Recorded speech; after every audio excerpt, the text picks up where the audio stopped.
பிஸ்மில்லாஹிர் ரஹ்மானிர் ரஹீம். அன்பானவர்களே, கடந்த சில தினங்களாக தெருநாய்கள் பேசும் பொருளாக மாறி வந்து செய்தித்தாள்களிலும் வலைதளங்களிலும் அது குறித்த செய்திகள் உலா வருவதை நாம் அறிந்திருக்கிறோம்.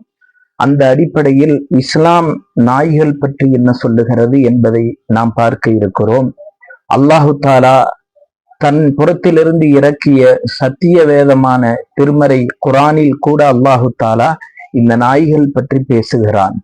3ஆம் நூற்றாண்டில் மத்திய துருக்கியில் வாழ்ந்த சில இளைஞர்கள் ஈமான் கொள்கிறார்கள். அங்கிருந்த அரசன் அவர்களுக்கு எதிர்ப்பு தெரிவிக்கிறான்.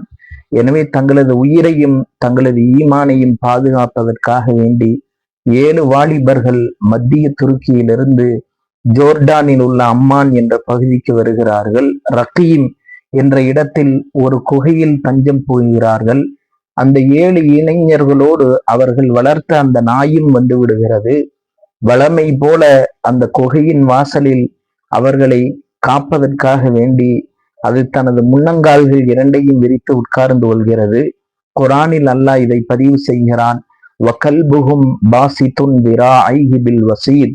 அவர்களுடைய நாய் தனது முன்னங்காலை விரித்து குகைக்கு முன்னால் அமர்ந்திருந்தது என்று அல்லாஹ் குரானில் சொல்லுகிறான்.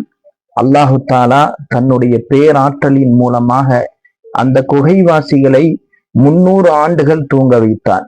ஹசரத் அப்துல்லாஹ் இப்னு அப்பாஸ் ரலியல்லாஹு அன்ஹு அவர்கள் கூற்றுப்படி அல்லாஹு தாலா அந்த இளைஞர்களின் மீது எப்படி தன்னுடைய அருளை இறக்கி வைத்தானோ அதுபோன்று அந்த நாயின் மீதும் அல்லாஹ் தனது அருளை இறக்கினான். எனவேதான் அந்த வாலிபர்களை போல அந்த நாயும் 300 வருடம் உறங்கியது என்று அல்லாஹு தாலா பதிவு செய்கிறான்.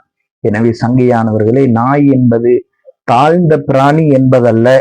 நாயை ஒரு முஸ்லிம் தனது வீட்டில் வளர்க்கலாமா, அது குறித்து இஸ்லாம் என்ன சொல்லுகிறது என்ற விஷயங்களை இன்ஷா அல்லாஹ் அடுத்த பதிவுகளில் நாம் பார்ப்போம்.